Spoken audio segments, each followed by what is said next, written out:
So after knight e4, white, of course, the most natural is taking on e7, queen takes e7, and here we could look at several options that white could employ trying to find an advantage. The most natural was c takes d5, knight takes e3, bc3, e d5, and queen b3.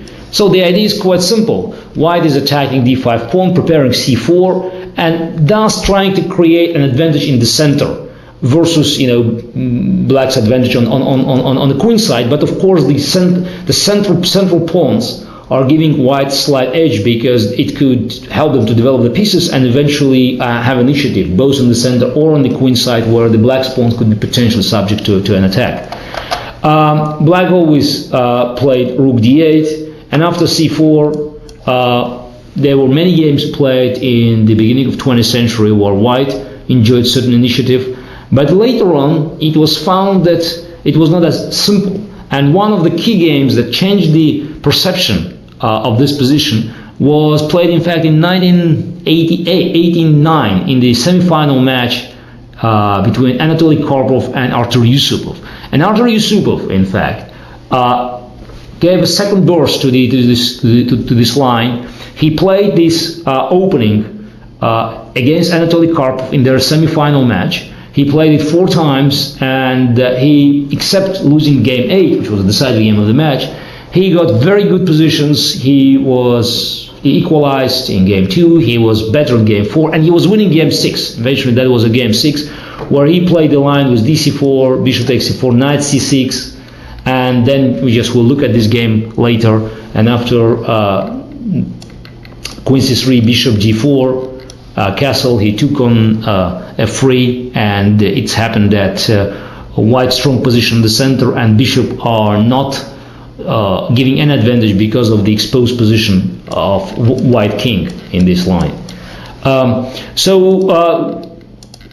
Later there were some attempts for white to gain an advantage by playing bishop e2 here, but black could easily equalize. And one of the latest examples, it's game from famous man versus machine match, Deep Fritz played Vladimir Kramnik in Bahrain in 2002. And after b6 and putting bishop on b7 and eventually releasing the c7, c5, Kramnik equalized the game. He lost eventually due to a very bad blunder, but it had nothing to do with the opening. So we have to add that Kramnik also made efforts to revive Laskar's defense, and so far his efforts were successful, and no one has a clear advice how to break through black's defense in this position. So Laskar's idea is very much alive, and there were a number of other ideas, starting with queen c2, for instance, knight takes c3, queen takes c3, but then black has options either to play c6 here, or even taking on c4, and then again playing b6. And you can see all the ideas, they're reduced to solving the key problem of the queen's gambit. So to dealing with bishop c8. Also, just don't forget about that. Dealing with bishop c8 problem, and if you try to fianchetto it, just to play to put it on a diagonal, you have to remember that then suddenly you have another problem, which is pawn on c7, because it could be potentially weak. White could use c file, attacking this pawn, because if it goes on c6, then then your bishop on b7 will be very passive. So in fact, after b6, black, the practice showed us that black could simply play bishop b7, and then rook c8, and then white couldn't stop c5. So there will be a number of games attached that could demonstrate this point. Then one of the most dangerous lines was rook c1, and after c6, bishop d3, knight takes c3, rook takes c3, dc4, bishop c4, knight d7, castle. That's here how Karpov beat Yusupov in a brilliant game. After e5, he played rook e1. He played bishop b3, and another interesting transposition. We'll look later at the system named after José Capablanca, which was his way of exchanging the pieces and solving the problem.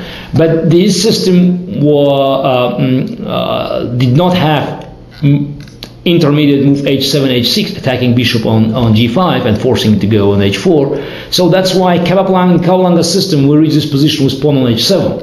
And in fact, this weakness, potential weakness on g6, forced black to play very accurately, and that's one of the problems that led to Yusupov's disaster in that game. And that's why, for instance, that's why black moved to playing b6 and then trying to play bishop b7 and c5, for instance, bishop d3, c5.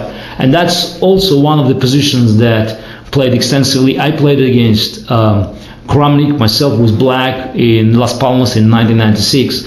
Karpov played it against Yusupov, won the game, but Yusupov was equalizing. And eventually there was a game played between Gelfand and Kramnik, where Kramnik found new ideas with black to make sure that this position could be defended well.